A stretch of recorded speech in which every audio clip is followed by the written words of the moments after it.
No ar, presidente. Boa tarde a todos. Declaro aberta esta sessão de julgamento do Tribunal Pleno do TRE do Rio Grande do Sul e, inicialmente, me desculpando com todos os colegas, com os advogados que nos assistem, com a nossa assistência por esse atraso involuntário. Tive um problema de conexão aqui, estou usando o celular para poder conectar com a sessão. Então, me desculpe pelo atraso. Saúdo os eminentes colegas, desembargador Armínio da Rosa, desembargador Silvio Moraes, desembargador Gerson Fischmann, desembargador Thompson Flores, desembargador Amadeu Butelli, desembargador Oyama de Moraes. Saúdo também o doutor Fábio Venzon, ilustre procurador eleitoral. Minha saudação ao doutor Rogério Vargas, em nome de quem saúdo todos os servidores do nosso tribunal, do nosso TRE. Saúdo o doutor Ian Cunha Angeli, que participará da sessão sustentando em defesa da recorrente Márcia Elisa Lucas Ferreira, e uma saudação muito especial à nossa assistência.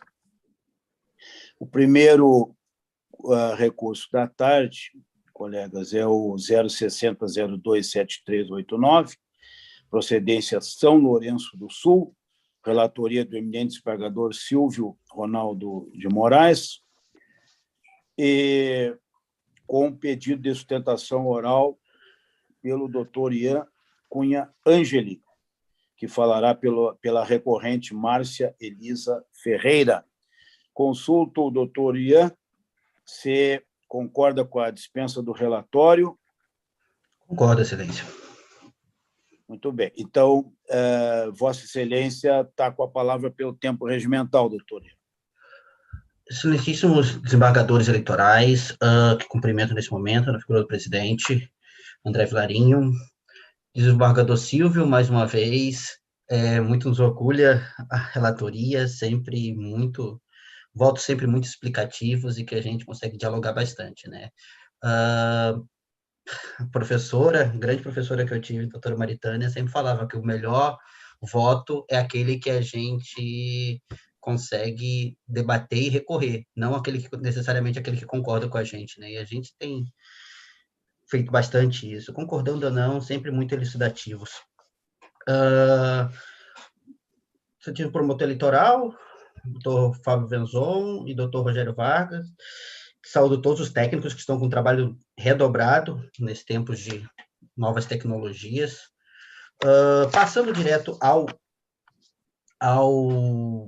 processo em si, né, passo apenas rapidamente por uma questão preliminar levantada no parecer do Ministério Público sobre a tempestividade do recurso. Foi destacado que o prazo teria corrido, os 3 dias para o recurso teriam corrido entre os dias 2 de fevereiro e 4 de fevereiro. Entretanto, tanto em São Lourenço do Sul quanto em Porto Alegre, sede da comarca, 2 de fevereiro era feriado, então, motivo pelo qual o próprio sistema indicava o dia 5 como prazo final, e foi o dia de peticionamento, né?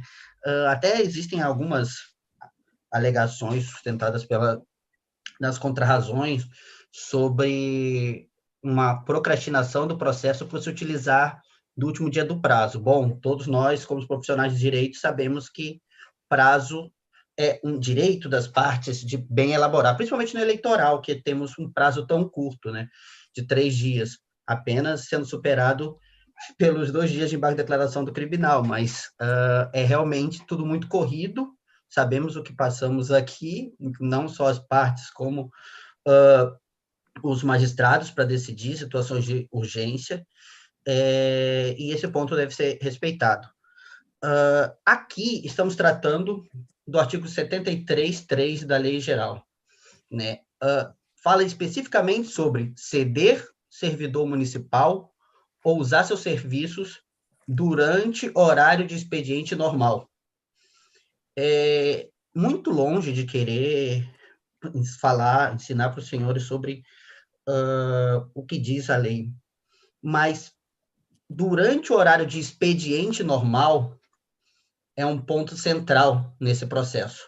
Aqui estamos falando de um procurador adjunto, né? Não estamos falando do procurador que se equipara ao secretário, e que muitas vezes esse tribunal já decidiu que você é secretário 24 horas, você não tira uma roupa de secretário e por isso atende a qualquer horário. Não, secretário adjunto, ele tem um horário determinado, ele é um cargo de confiança, inferior e subordinado. O que acontece é que em São Lourenço, esse secretário adjunto estava peticionando abertamente em vários processos durante o horário de expediente, favorecendo diversas campanhas proporcionais e principalmente a majoritária de reeleição do então prefeito. Então, vamos lá. Estamos em um período de pandemia, mas mesmo assim, todo servidor tem o seu expediente. Temos essa clareza, né, cristalina de que há um expediente a ser cumprido. E isso não foi pelo servidor local, beneficiando diretamente campanhas eleitorais. A carga horária de 32 horas e meia semanais, 6 horas e meia diária, lá, é estabelecida pela Lei Municipal 2.764, de 2006. Quando vem a pandemia, ocorre o decreto 5.367, né, que encontra-se no sistema, que ele é bem... Talvez esse decreto gerou a confusão da sentença, porque a fim de evitar aglomerações dentro dos prédios municipais, ele diz que os servidores desempenham suas atribuições em regime excepcional de teletrabalho e que, para evitar o fluxo de pessoas, os prédios do executivo vão funcionar apenas 4 horas por dia. Bom, ao você determinar que o prédio funciona 4 horas por dia, você não está falando que reduziu a jornada de trabalho. O próprio decreto fala especificamente em teletrabalho. E tem que ser visto, garantido, se houve ou não tempo para o teletrabalho. A própria defesa confessa os horários de trabalho, que trabalhou nesse horário, traz os protocolos, diversos processos, onde diz que peticionou. E aqui estão só falando de protocolo, né? O protocolo na Justiça Eleitoral, todos sabem, necessita do certificado digital, intransferível.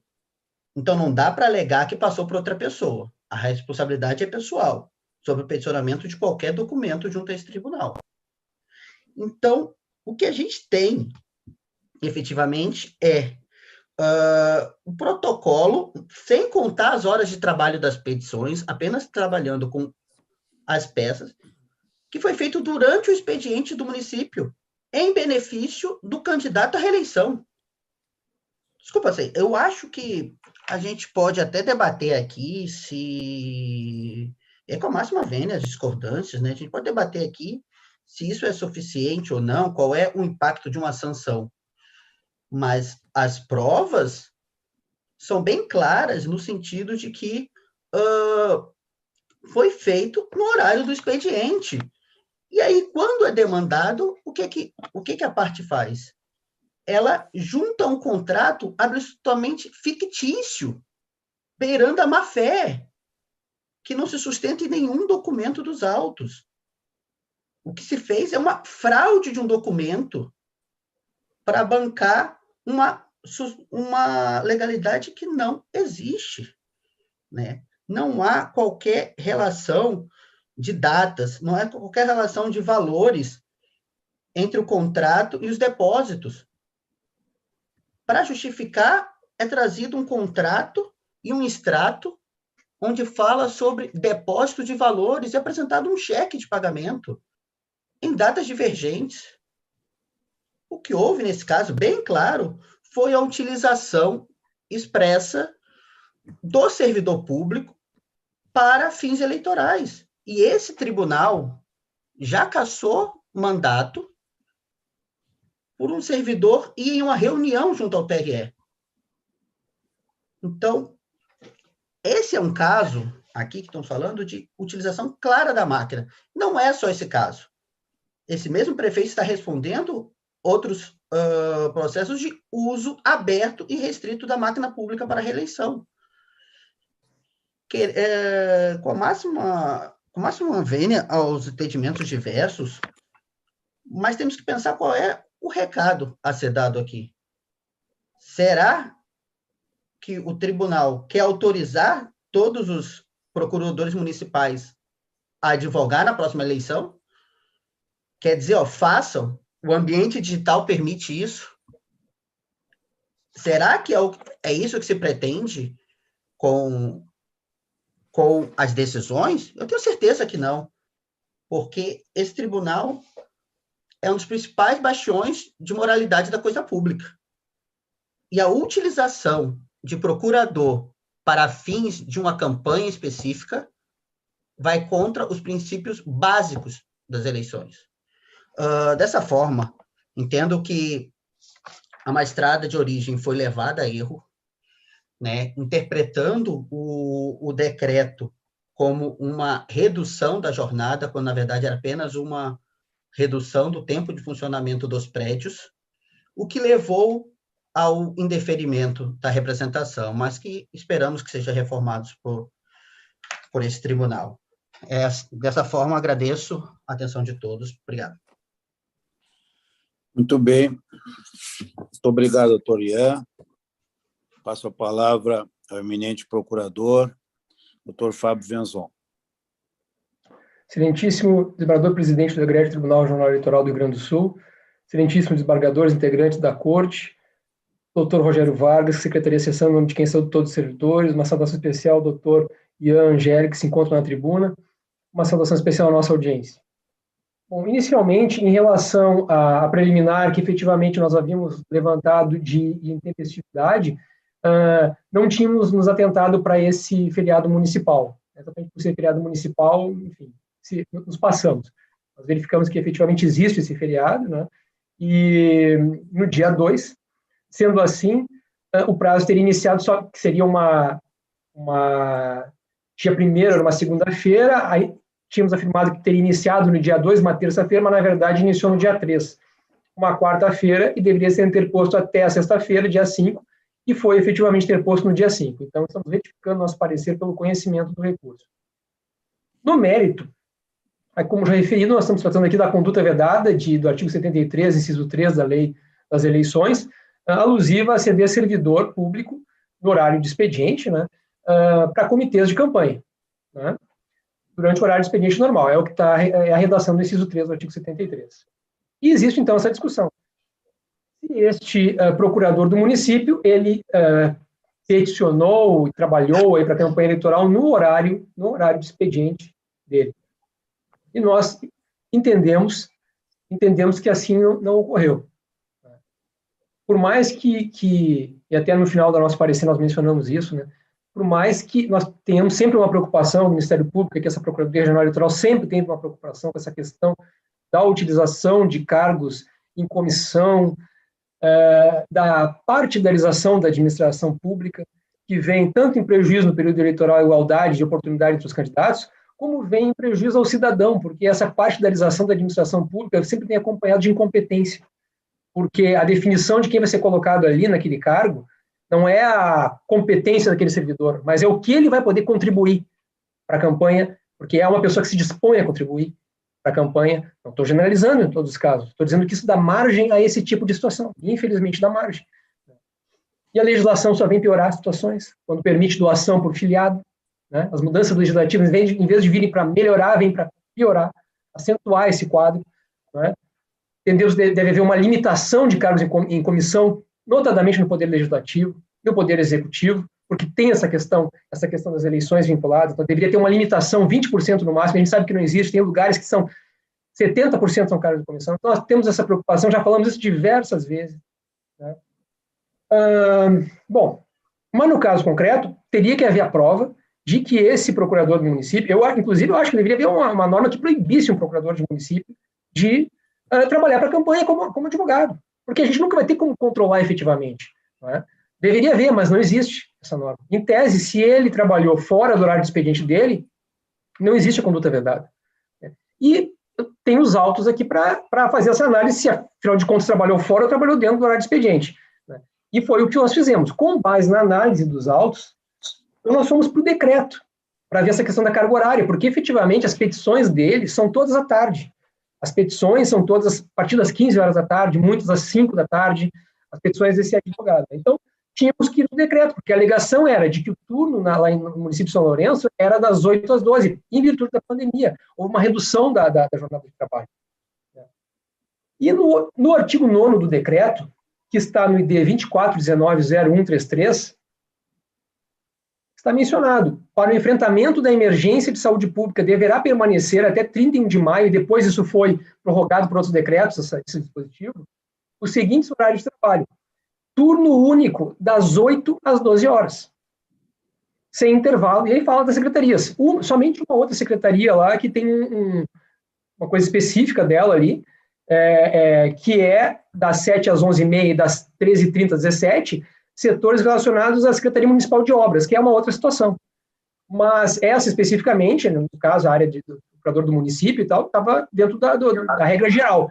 Sendo que é mencionado o seguinte, o turno único, e depois é mencionado ainda, com sistema de revezamento de pessoal na proporção de 50% da taxa de ocupação, caso seja possível. Porque um dos argumentos trazidos pela representante é de que, como existia também a previsão do teletrabalho no artigo 4º desse decreto, então o que estava querendo dizer é que este turno único é para o trabalho presencial. Mas, fora desse turno único, teria ainda o horário normal de trabalho na forma telepresencial, do teletrabalho, porque o artigo 4º fala do teletrabalho. Mas acontece o seguinte, na verdade, falar do teletrabalho no artigo 4º serve para efetivar esse dispositivo na sua parte final, porque não só criou o turno único, mas criou o turno único com o sistema de revezamento de pessoal na proporção de 50%. Ou seja, não é só que o turno é das 8 às 12, as pessoas não poderão todas ir trabalhar das 8 às 12. A metade terá que trabalhar em teletrabalho. Daí a necessidade do teletrabalho. Na verdade, haver teletrabalho não significa dizer que esse dispositivo aqui não disse tudo o que queria dizer, que é o turno único das 8 às 12. Porque, na verdade, para que haja esse turno único das 8 às 12 com 50% de revezamento, havia necessidade também do teletrabalho. Então, por si só, a existência do teletrabalho não infirma as alegações dos representados de que, efetivamente, havia um turno único das 8 às 12. E nós estamos entendendo, então, que existiu esse turno único das 8 às 12, uma situação excepcional da pandemia, com teletrabalho de 50%, então metade das pessoas tinham que ficar em casa em teletrabalho. Né? E aí acontece o seguinte, né? Nesse caso aqui, como eu mencionei, né, verifica-se que o procurador adjunto do município, ele apenas peticionou a Justiça Eleitoral no período da tarde, a partir das 15 horas, e no mais das vezes após as 16 ou 17 horas. Portanto, no tocante à carga horária, não há comprovação de que o procurador adjunto do município tenha trabalhado na campanha eleitoral dos representados durante sua jornada de trabalho. Quanto à alegação de que o mesmo não teria sido remunerado pelos representados para trabalhar na campanha eleitoral, tendo esse se aproveitado do fato do mesmo já receber remuneração pública, os recorridos acostam 2 cheques nominais ao referido causídico comprovando o pagamento. No tocante ao valor da remuneração, os recorridos trazem os devidos esclarecimentos, dentre os quais se diz, porque o valor da remuneração seria muito baixo, esse valor que estava sendo pago para ele estava sendo muito baixo.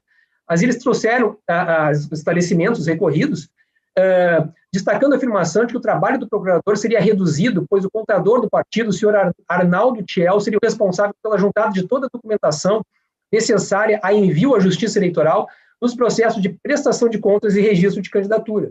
Então, na parte de prestação de contas, haveria essa atuação aí por parte do contador.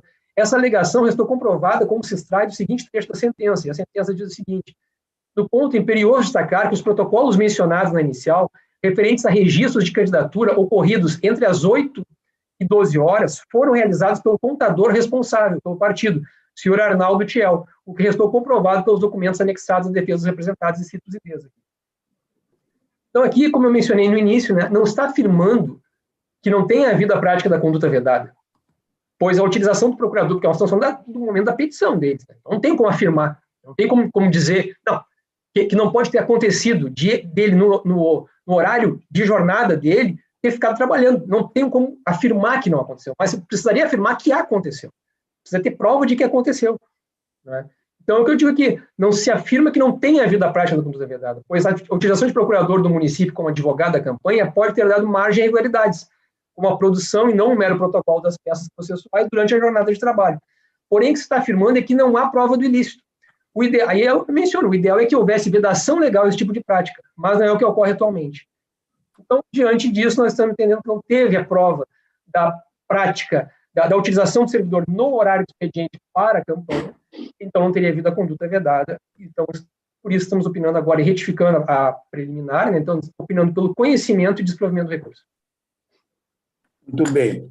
Colegas, eu fico satisfeito e mais seguro que consegui me conectar agora no sistema normal e graças à insistência. Eu acho que às vezes temos que ser insistentes, não nos render às dificuldades da máquina. E o que se passa é que eu troquei, como os colegas sabem, mas essa explicação vai mais para a nossa assistência. Nós trabalhamos com dois equipamentos, com dois computadores. E um deles é justamente o computador do TJ, que eu tive que trocar semana passada, porque estragou, já era um equipamento antigo, e esse novo não estava baixado o Zoom, por isso que eu não conseguia entrar com algumas dificuldades. E consegui, surpreendentemente, baixar o Zoom e ter o acesso, o que me deixou bastante feliz, porque não me rendi para a máquina e, graças à insistência, consegui o acesso. Com a palavra, então, o eminente relator, desembargador Silvio Moraes. Presidente, ao saudá-lo, vou desejar, então, as boas-vindas à integralidade do sistema. Minha saudação a Vossa Excelência, aos desembargadores do Pleno, ao doutor Fábio Venzon, nosso procurador regional eleitoral, ao doutor Rogério, em quem saúdo todos os funcionários da Casa, e uma saudação muito especial a esse combativo advogado, doutor Ian, com visual 2021 aí renovado, né? É um prazer sempre ouvi-lo, apreciar a concatenação das suas argumentações, mas antecipo que, em que pese o seu zeloso trabalho, o meu voto está acompanhando o voto do doutor Fábio Venzon. Por quê? Porque examinei detidamente tanto o parecer, como analisei o processo por inteiro, e realmente a minha conclusão é nesse mesmo sentido. Em primeiro lugar, vou tecer algumas considerações, acho extremamente importantes em sua homenagem. Veja bem, em primeiro lugar, eu gosto muito da elegância do José Jairo.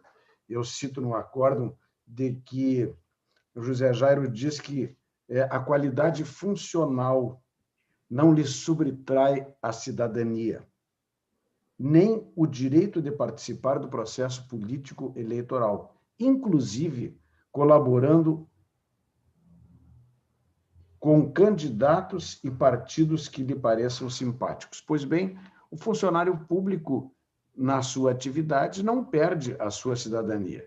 E a hipótese aventada é justamente a do 73.3 da Lei 9.504, que veda que haja uma concomitância entre esta prestação da atividade privada ao mesmo tempo em que ele está prestando a sua atividade pública.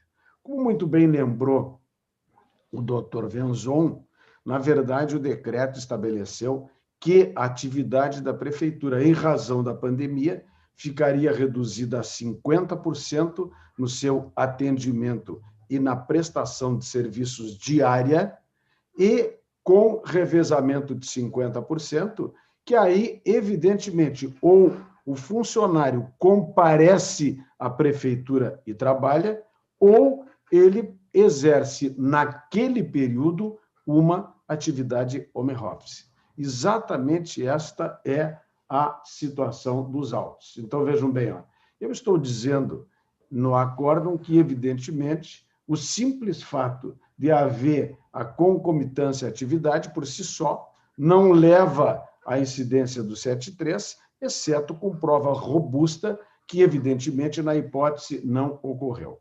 Uma questão é certa. Realmente houve a atribuição da atividade, na acumulação da atribuição da atividade como funcionário público e a prestação de serviços profissionais à coligação e ao partido. Mas vejam bem, ó, o que acontece? Na defesa, e aí uma sustentação do doutor Iano, bem elaborado recurso, que ele ratificou com a sua sustentação, veja bem, ó, diz o doutor Ian, e enfatizou da tribuna, que teria havido a elaboração das petições no horário de trabalho. Esta é uma prova impossível. E esta prova não foi feita, porque, evidentemente, ninguém, e não há absolutamente nada nos autos que se refira ao momento da elaboração das provas. Eu tive o cuidado de transcrever no acordo, que disponibilizei aos colegas com bastante antecedência, vejam bem, trazido pela defesa, nada menos do que 44 relações, vejam bem, de protocolos de trabalhos efetuados por este advogado. 44. E todos eles, vejam bem, ó, realmente à tardinha e predominantemente à noite. E eu quero destacar, doutor Ian, que também é um fator preponderante do meu convencimento, lá o que eu numerei 1 a 1, no 1542, vejam, inclusive uma petição num sábado, porque, evidentemente, isto é normal, né?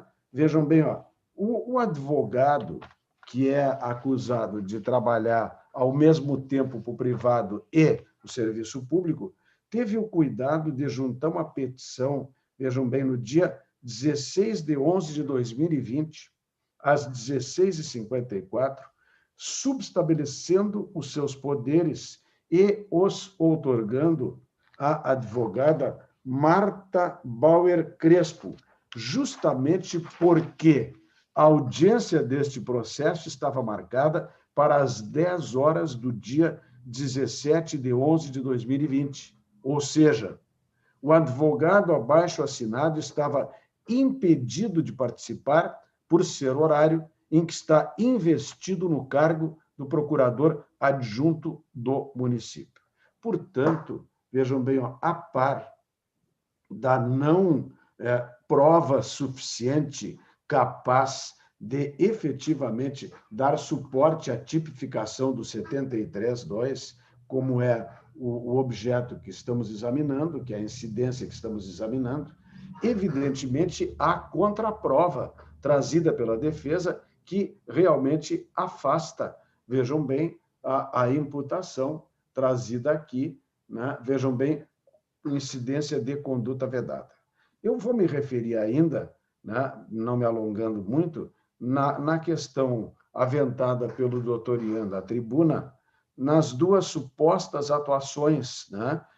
Vejam bem, ó, dentre os movimentos acima relacionados, aqueles que eu transcrevi, são 44 transcrições que eu fiz no voto, eu tive o cuidado realmente de fazer isto, né? Na presente petição, destaca duas supostas atuações, que seria, registro os números aqui, registro de candidatura ao cargo do prefeito Rudinei Arter e o outro, registro de candidatura ao cargo de vice-prefeito de Almensor Cleo Huarte, cujos requerimentos iniciais teriam sido protocolados pelo Dr. Fernando Ritter Siqueira, respectivamente, às 8h10, não, perdão, 8h01 e 8h14 do dia 22 de 9. Seriam os únicos dois, aí sim, a possibilidade de ter havido conflito, mas vejam bem, ó, vem logo após a análise que fiz. Entretanto, entretanto, que de fato se observa nos dois eventos sob análise é o movimento de importação para o PJE, pelo Tribunal Superior Eleitoral, das informações e documentos entregues pela coligação no sistema de candidatura. Em outras palavras, trata-se de uma operação interna de comunicação entre sistemas informatizados geridos pela Justiça Eleitoral, tanto que, no campo informações juntados, consta a expressão Tribunal Superior Eleitoral e não a identificação de qualquer parte ou advogado peticionante. E a última menção, em homenagem ao advogado, é aquela questão do contrato. Veja bem, ó, no contrato, e nos depoimentos, e a própria sentença, a sentença que eu transcrevo em parte, ficou fundamentado, ficou dentro, consta nos autos, que, em verdade, o advogado se reconheceu como inexperiente na área eleitoral, e aí ele contou com o auxílio do contador, que, aliás, o doutor Fábio Venzon também mencionou no seu parecer, e, por isto, ele e o contratante estimaram como honorários o valor mensal de um salário mínimo por 3 meses, e daí a razão dos R$3.000 e pouco, que equivale à soma de 3 salários mínimos mensais. Isto nada há de irregular. Portanto, sintetizando, eu estou dizendo, então, que não comprovado que os serviços jurídicos prestados à campanha foram remunerados com recursos públicos do município, que o alegado pagamento complementar que teria sido sonegado da Justiça Eleitoral constitui mera presunção, que somente teria sido lógico caso demonstrado o uso do servidor público para atual em prol do partido, com prejuízo direto ao seu desempenho normal de trabalho para o município, e que eventual subestimação dos valores constantes do contrato de honorário advocatício não autoriza por si só a conclusão da ocorrência da fraude contratual e desvio da finalidade do trabalho exercido pelo servidor público. De sorte que, não logrando a prova necessária para a tipificação do artigo, vejam bem, 7.3, inciso 3º, da Lei 9.594, como determina o 3.731 do CPC, a cessão ou uso do servidor público para a campanha eleitoral durante o horário normal do expediente, a decisão singular que julgou improcedente a representação deve ser integralmente mantida. E por estas razões, com os meus respeitos ao esforço do advogado, eu estou dando desprovimento ao recurso. É como voto, eminente presidente. Muito bem, desembargador Silvio. Consulto os colegas se alguém deseja se manifestar em voto. Senhor presidente. Desembargador Gerson, gentileza. Brevemente, renovando as saudações, só destacar e cumprimentar o doutor Ian Ângeli pela sustentação oral, e apenas aproveitar e colher o ensejo que nós temos uma audiência e uma assistência muito qualificada. Eu estou acompanhando integralmente o voto, muito bem pontuado, como sempre, do desembargador Silvio, mas apenas faço um registro que causa a mim um certo desconforto, e eu sei que não há ilegalidade, essa mistura entre o público e o privado. Eu acredito que o nosso país poderia estar melhor se essas questões ficassem bem separadas entre o exercício, porque sabemos que em muitos lugares o procurador do município exerce uma função de relevância e há uma certa mistura que pode, em tese, trazer dissabores. Então, apenas registro isso aqui apenas como um pequeno desabafo e um desconforto. Muito obrigado, senhor presidente. Muito bem. Desembargador Thompson Flores, por gentileza.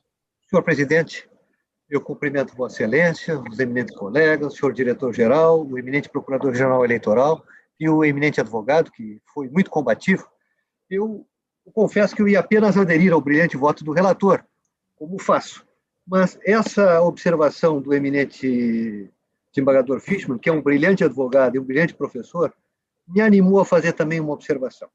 O que nós temos constatado nos últimos anos aqui no Brasil é exatamente isso. Essa confusão da advocacia pública, inclusive com interesses pessoais das autoridades públicas.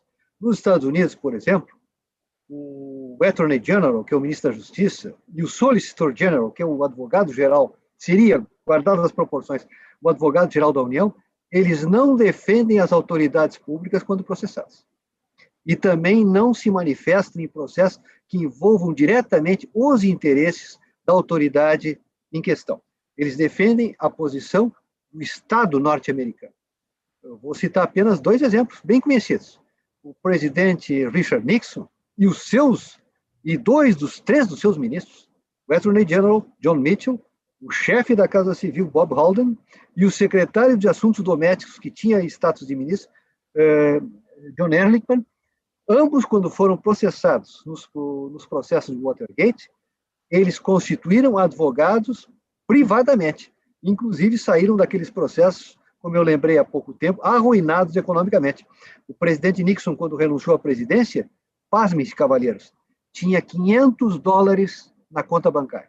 Isso que foi um dos grandes advogados americanos, ganhou muito dinheiro na advocacia no período entre 60 e 68. Né? O presidente Bill Clinton, a mesma coisa. Quando foi processado, inclusive no exercício da presidência, tinha um advogado particular, etc. Ou seja, não há essa confusão que, infelizmente, nós vimos recentemente na nossa história recente, por exemplo, que num processo de impeachment da ex-presidente Dilma, o advogado-geral da União praticamente só trabalhou naquele processo. E, no entanto, era um processo que não envolvia o Estado brasileiro. E eu me referi a esse exemplo, como poderia ser outros casos. O presidente Collor, quando foi processado por impeachment e inação penal, constituiu um advogado próprio. Ele não se utilizou das estruturas do Estado. Eu apenas faço esse registro histórico, senhor presidente. E recentemente também vimos outros casos recentes. Quer dizer, o ministro da Justiça, o advogado-geral da União e a advocacia pública, eles não são conselheiros para assuntos particulares das autoridades públicas. Então, eu apenas faço esse registro, que eu achei muito importante o que o desembargador Fishman lembrou, mostrando como é nas maiores democracias. E poderia estender à França, e assim por diante. Né? Então, eu acho que isso é algo que precisa ser registrado, e, para mim, isso já está implícito na Constituição. Mas eu acho que talvez convém, amanhã ou depois, quando a lei da AGU e a lei das advocacias públicas for aperfeiçoada, que fique expresso esse dispositivo. Presidente, me perdoe, Imagina. eu acho que era importante esse registro. Acompanho o presidente. Desembargador Thompson, sempre é muito alegre, muito prazeroso e instrutivo ouvir Vossa Excelência, ouvir o colega, como de resto ouvir os demais colegas que compõem esse pleno. Não sei se algum colega mais deseja se manifestar. Desembargador Armínio, por gentileza. Presidente, pelo que eu entendi aqui, no caso, o procurador adjunto, para justificar o serviço que prestou ao partido, ele invoca um contrato que teria sido feito entre ele e o partido. É isso, desembargador Silvio? Sim. E é esse contrato que o recorrente questiona da sua veracidade. Sim, em tese, sim. Mas eles, sim, questionam o contrato, mas não tem nenhuma outra prova além da argumentação. Né? E o que consta dos autos, aquele levantamento que eu fiz... O desembargador Silvio me chamou a atenção o seguinte, que ele disse que teve que recorrer ao contador porque ele seria inexperto em direito eleitoral, isso? Quando o partido o contrata, ele declara que ele não teria experiência em direito eleitoral, mas que ele, pela simpatia do partido, evidentemente, que ele tinha, então ele iria colaborar, e aí ele cobra um valor bem aquém do que aquele, na suposição, né? Bem aquém, eu não sei exatamente quanto é, mas sei que os advogados eleitoralistas, evidentemente o doutor Ian está nesse nível, né? Deve cobrar substancialmente maior do que ou um salário mínimo por mês. Mas aí também foi assumido o compromisso, consta nos autos, do contador do partido, né? E isto se deu em diversos momentos, subsidiar naquela preparação dos documentos para serem encaminhados à Justiça Eleitoral. E não deixe de soar estranho que o partido fosse contratar alguém que não tem maior conhecimento na área eleitoral exatamente para atuar nessa área. Não, eu acho que aí entra, evidentemente, naquilo que o doutor Venzon falou, no que o doutor Gerson trouxe, que a cultura do doutor Thompson nos brindou, né? São na faixa de Gaza, ou seja, nós estamos aqui num termo, né, que nós estamos entre a possibilidade de que possa ter ocorrido, mas nós estamos no terreno da suposição. O que consta dos autos não me permitiu, em hipótese alguma, decidir de modo diferente. E aquela cautela que eu tive, ontem à noite, pela terceira vez, reli cada uma das decisões e realmente encontrei só aquelas duas pela manhã, todas as demais fora daquele horário. e, evidentemente, não consegui me convencer com as razões do doutor Ian, no sentido de que o horário poderia extrapolar as 4 horas diárias, porque isto é o que consta do decreto. Reli o parecer do doutor Fábio e, com ele também, afinei, porque concordei plenamente. Nesta hipótese, né, não há concomitância do trabalho. De sorte que esta contratação com o partido em si, ela perde a relevância, ou seja, a meu sentir, ela fica subsidiária em relação à prevalência das provas que estão contidas nos autos. Seria recomendável, de fato, concordo plenamente com as manifestações, que se fizesse, né, até por uma questão ética, né, uma questão ética da advocacia e a transparência que se espera nestas relações, como disse o doutor Gerson, que houvesse esta divisão bem tranquila entre o público e o privado. Mas aqui está expresso no decreto que o trabalho é matinal, ele é das 8 ao meio-dia, de sorte que toda a atividade aqui registrada na Justiça Eleitoral, está lá 44 eu coloquei no voto, que foi o que conseguimos apurar, e veio também na defesa trazida pelo advogado, nada dentro do período eleitoral. E isto é o que a lei diz e é o que a doutrina fala. Eu cito Zílio e cito o José Jairo, que realmente estabelecem isto. O que não pode haver é concomitância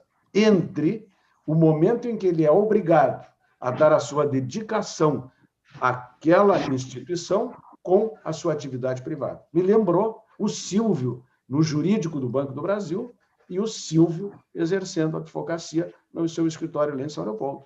Eu tinha o meu horário no banco e ali a dedicação era exclusiva, né? Fora disso, eu tinha atividade privada, né? Então, e aqui, pela prova dos autos, isto ficou completamente definido.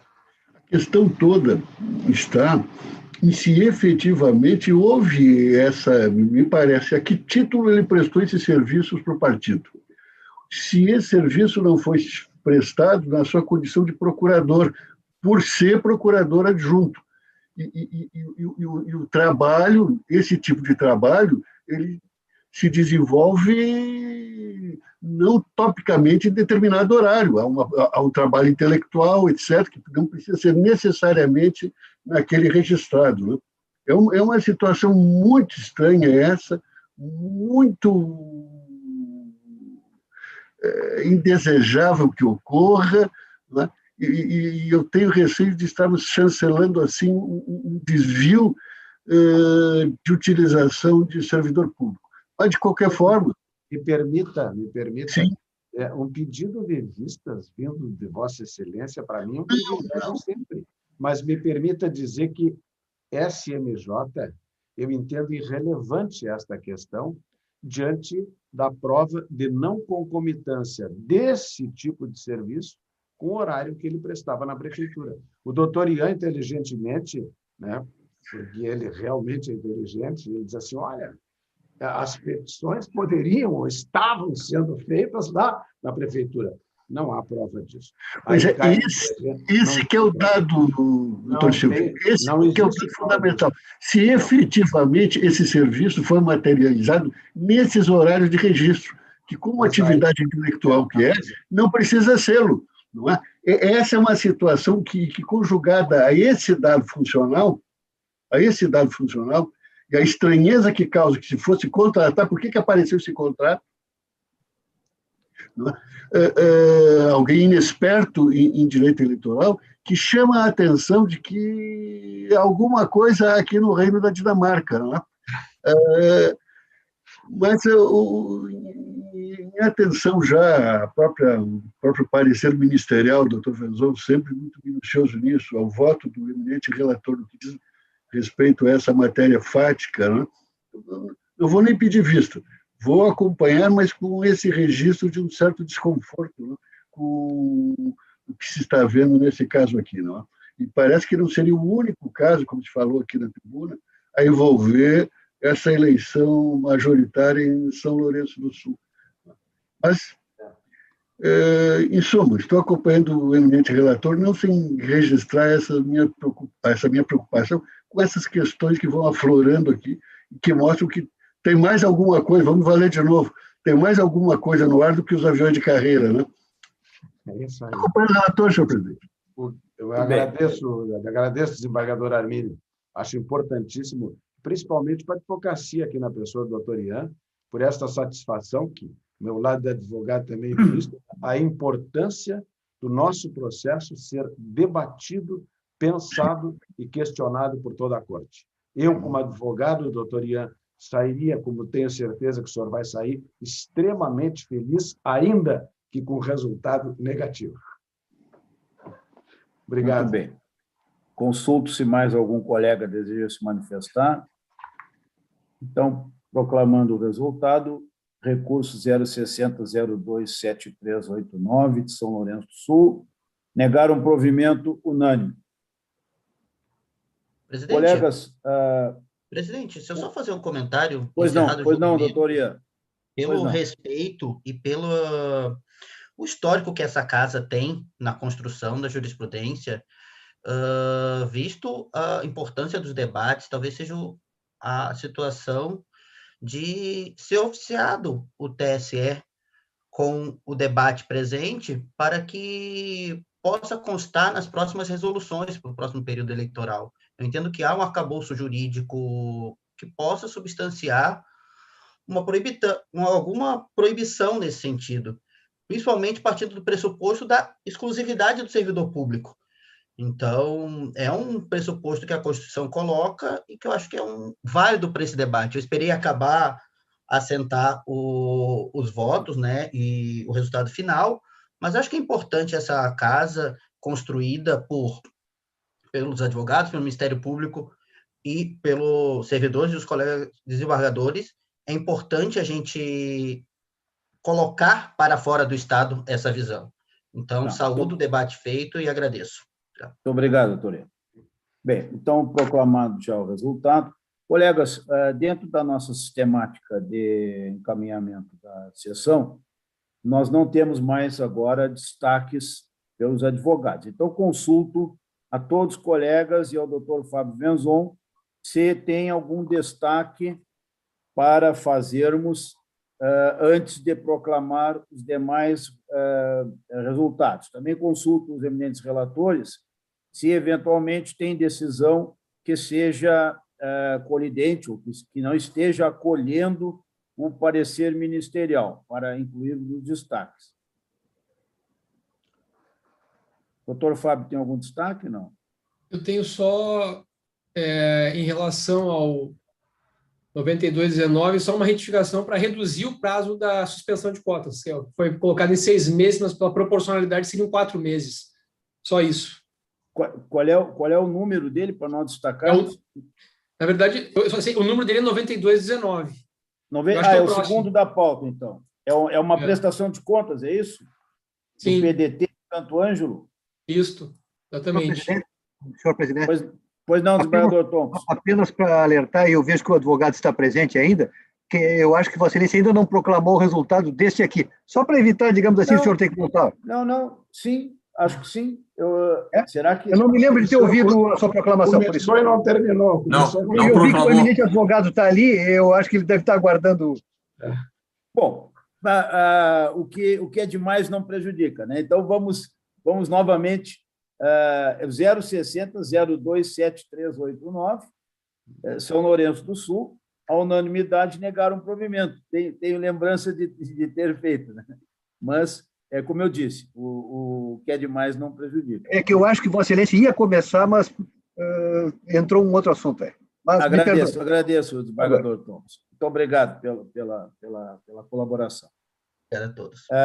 Então, colegas, não sei se eu consultava se os colegas têm algum destaque. Desembargador Silvio? Não, desembargador Armínio, é uma ousadia minha, desembargador Armínio, mas aquele seu voto seguinte ali sobre os 30% que surrupiaram da verba das mulheres, é um primor aquele voto, e eu acho que ele teria um efeito pedagógico fundamental nisto que nós temos feito aqui no tribunal, porque aqui eu tive o prazer, eu leio todos os votos e tive o prazer, eu me preocupo muito com essa questão, porque ela é reiterada em relação aos partidos. Nesse seu voto ali, aqueles 30% que foram utilizados não foram repassados, e ali tem algo que estabelece que, mesmo não tendo candidaturas femininas, há que ser respeitada a verba e devolvida ao Tesouro. Esse voto o senhor vai nos privar de ouvirmos esta, pelo menos, a emenda. Eu que diz assim, que usa muito, foi ex-presidente do tribunal, com aquele, eu acho que vou identificar pelo seu estilo peculiar, na mão grande pegar a parte feminina assim, na mão grande. É um colega, gosta muito dessa expressão, ex-presidente aqui da casa. Mas é esse aí que eu estou suspendendo por 6 meses. Eu estou mantendo a suspensão por 6 meses. Esse no segundo da pauta, de 92, vamos manter os 6 meses, doutor Benzon. Não tem problema. Vamos manter os 6 meses, vamos ficar assim. Tá certo. Ficando no parecer como está. Que aí eu estou acompanhando integralmente o parecer. Então tá bom. E agrado o Padre Silvio aí. Os presidentes dos partidos, né? É importante que eles ouçam isto, porque é preciso que esta conscientização se dê, porque enquanto isto não for absorvido, nós continuaremos enfrentando esta mesma sistemática, repetindo, e isto vai se consumando sem que a mudança preconizada pela lei seja posta em prática. É uma lástima isso, né? Quem sabe, senhor presidente, presidente, a importância da decisão. quem sabe, senhor presidente, neste caso, o eminente relator possa ler a ementa para deixar bem registrado, até atendendo o apelo. Seria excelente. Tendo em vista a importância do presidente. É verdade. Por gentileza, só eu gostaria de, antes de passar a palavra, então, ao eminente relator, consultar o doutor Fábio se deseja, porque suscitou a questão, se deseja se manifestar em parecer. Senhor presidente, na verdade, já que a decisão está de acordo aí com o parecer, eu não vou fazer a sustentação oral, então, nesse caso. Perfeito. Desembargador Armínio, quer fazer alguma manifestação? Trazer o voto? Atenção, deixa eu ver se eu consigo abrir aqui, presidente. Esse meu computador não, mas eu vou ler aqui então peço desculpa, vou ler aqui a parte, então, exponencial do voto, que é essa aqui Eles tinham algumas irregularidadezinhas, tinha uma formal que foi atendida, tinha uma de 40 e poucos reais, que também foi suprida, e a questão é o valor mínimo do fundo partidário da cota de gênero. E a resolução TSE 23.553 e o seu artigo 21, parágrafos 4º e 5º. Quanto a esta, que é a parte que interessa, eu tenho o seguinte, que seria o item 4 das 4 irregularidades e que é a parte do leão das irregularidades. No que toca à irregularidade do item 4, a questão da participação feminina, a auditoria técnica apontou que o partido recorrente não comprovou o repasse do valor mínimo dos recursos do fundo partidário à cota de gênero. Fato esse que contraria a decisão proferida na ADI STF 5617, aquela famosa ADI da constitucionalidade das cotas de gênero, e o disposto nos parágrafos 4º e 5º do artigo 21 da resolução TSE 23.553 de 2017. Embora o diretório municipal, esse é um outro debate, não participe diretamente das eleições gerais, não, isso seria com o diretório nacional e tal, que são eleições gerais ou estadual, restou demonstrado que dos R$140 mil do fundo partidário, recebidos diretamente do diretório nacional, foi gasto com a eleição de 2018 o total de R$139.836,25. Ou seja, dos 140 mil, gastaram praticamente tudo, né? 139.800. Sem que fossem reservados às candidaturas femininas 30%, que corresponderiam a R$41.950,87, previstos no parágrafo 4º do artigo 21 da resolução 23.553 do TSE. Cumpre referir que do total gasto da campanha eleitoral de 2018, R$132.516,25 foram transferidos ao então candidato a deputado estadual, Eduardo De Baco Loureiro, que é o deputado daquela região, né? Família De Baco, aliás, muito forte lá, tinha uma revenda de automóveis, muito forte, concessionária lá. em Santo Anjo. E tem até o debacle, né? Não sei se é por cima. Isso, em suas razões, o recorrente alega o cumprimento da destinação legal pelo Diretório Nacional antes de efetuar o repasse do fundo partidário. Contudo, tal fato não restou demonstrado nos autos. Da mesma forma, não procede a alegação de responsabilidade exclusiva do Diretório Estadual pelo repasse da cota mínima às candidaturas femininas, por se tratar de eleições gerais. Se diz que é eleição geral, não é municipal, então o Diretório Municipal não tem nada a ver. De fato, tratando-se de eleições gerais, a lógica seria que o Diretório Nacional repassasse os recursos do fundo partidário aos diretórios estaduais, e esse, por sua vez, destinasse os recursos às campanhas eleitorais sem a participação dos diretórios municipais nesse processo. Contudo, não é o que ocorre na realidade. A agremiação recorrente, embora não tenha participado diretamente das eleições gerais, empregou os recursos do fundo partidário a ela repassados diretamente pelo Diretório Eleitoral nas eleições de 2018. Fato que atrai a incidência da regra, que tantas vezes referida aqui, no parágrafo 4º do artigo 21 da resolução citada.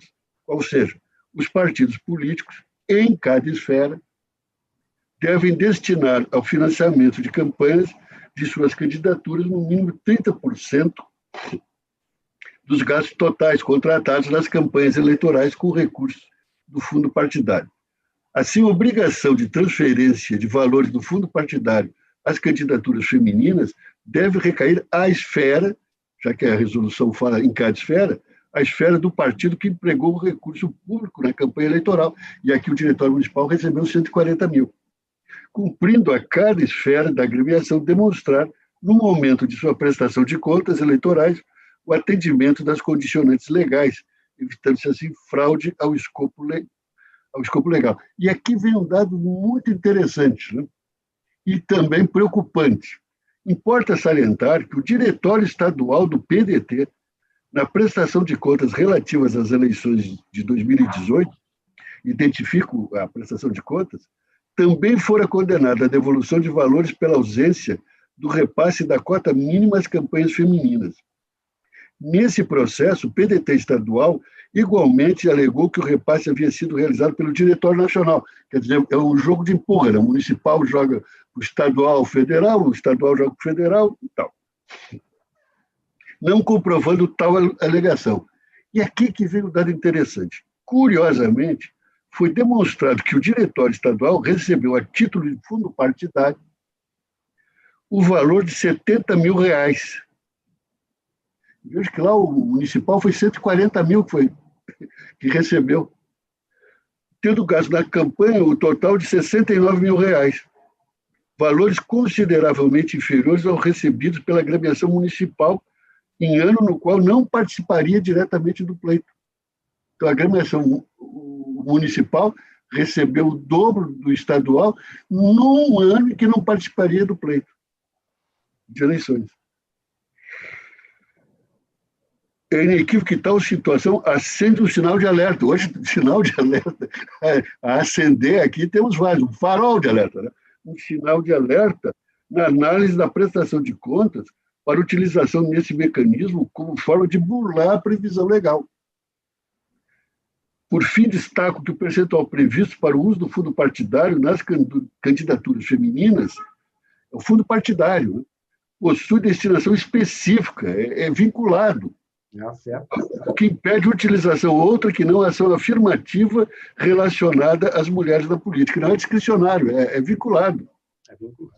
Sendo assim, nem mesmo a inexistência de candidaturas afastaria a obrigação legal, situação que implicaria a devolução da quantia que deveria ser empregada no Tesouro Nacional por aplicação analógica do parágrafo 1º do artigo 19 da Resolução 23.553, e não simplesmente abocanhar esse valor e usar para outros efeitos. Né?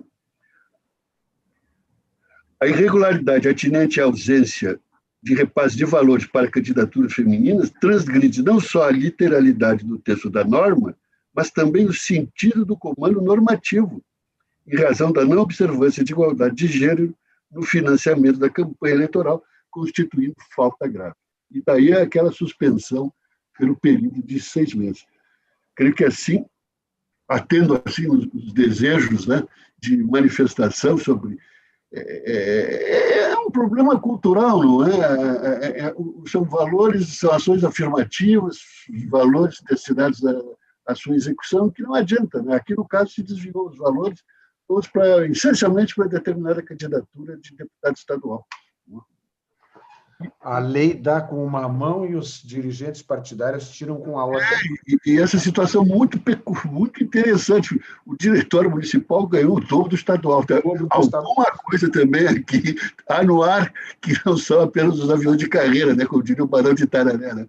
Por isso, muito rico o acórdão. Cumprimentos, desembargador. Eu agradeço muito a assessoria que elaborou o projeto de voto. E um detalhe, né, que certamente todos os senhores sabem, que é uma curiosidade também nessa linha, na votação, na escolha dos representantes da Assembleia Constituinte do Chile, agora, a maioria é de mulheres, por escolha livre do povo chileno. Aí, os homens é que estão querendo agora a paridade lá no Chile para a Assembleia Constituinte que eles vão fazer. É a evolução, né? No futuro, a cláusula de ação afirmativa vai ter... Muito bem. Alguém mais algum dos colegas deseja se manifestar sobre esse recurso? Então, vamos proclamar o resultado. Recurso 9219. A unanimidade negaram o provimento. Ainda consultando os colegas, se alguém deseja fazer mais algum destaque, consultando também o doutor Fábio Venzon. Senhor presidente, só para dizer que os meus votos, os dois processos, estão na linha do parecer, para tranquilizar o procurador. Perfeitamente. Não havendo destaques, o desembargador Silvio tem o microfone também na linha também na mesma linha. Bem, então observo que não há mais destaques dos colegas, então vamos passar a proclamar os resultados dos processos recursos remanescentes. O 3 da pauta, o terceiro da pauta, o 060057250, relatoria do desembargador Armindo da Rosa, procedência Capão da Canoa. A unanimidade deram provimento ao recurso para afastar a multa aplicada. O quarto da pauta é o recurso 060028910, relatoria do eminente desembargador Silvio Moraes. A unanimidade deram parcial provimento ao recurso para aprovar as contas com ressalvas. O quinto é o 060011203, relatoria do desembargador Gerson Fischmann. A unanimidade rejeitaram a preliminar de nulidade e acolheram a preliminar de intempestividade, ao efeito de não conhecer do recurso. O próximo é o 0600326/98, também de relatoria do eminente desembargador Gerson Fischmann. A unanimidade deram parcial provimento ao recurso para aprovar as contas com ressalvas, mantendo a determinação de recolhimento ao Tesouro Nacional do valor de R$ 370. O próximo é o recurso 060039915, relatoria do eminente desembargador Thompson Flores. A unanimidade negaram provimento ao recurso. Recurso 060021531, relatoria do desembargador Thompson Flores. A unanimidade extinguiram o feito sem solução de mérito com base no artigo 485, inciso 6 do CPC. Prestação de contas 29354 de Porto Alegre, relatoria do eminente desembargador Amadeu Butelli. A unanimidade homologaram o acordo.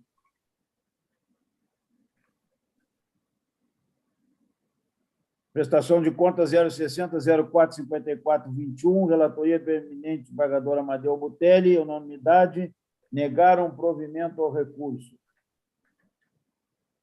E, por fim, o recurso 0600211/12, procedência de Pelotas, relatoria do eminente desembargador Oyama de Moraes, a unanimidade negaram provimento. Bem, colega, hoje não temos processos pautados na pauta administrativa, então, concluída a pauta jurisdicional. Cumpre anunciar a próxima sessão, nesta quinta-feira, 20 de maio, às 10 horas da manhã.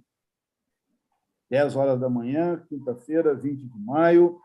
Agradeço a participação de todos, me desculpo pelo atraso involuntário no início da sessão, e desejo a todos uma ótima tarde e muito bom trabalho, e até quinta-feira próxima, se Deus quiser. Muito obrigado. Boa tarde.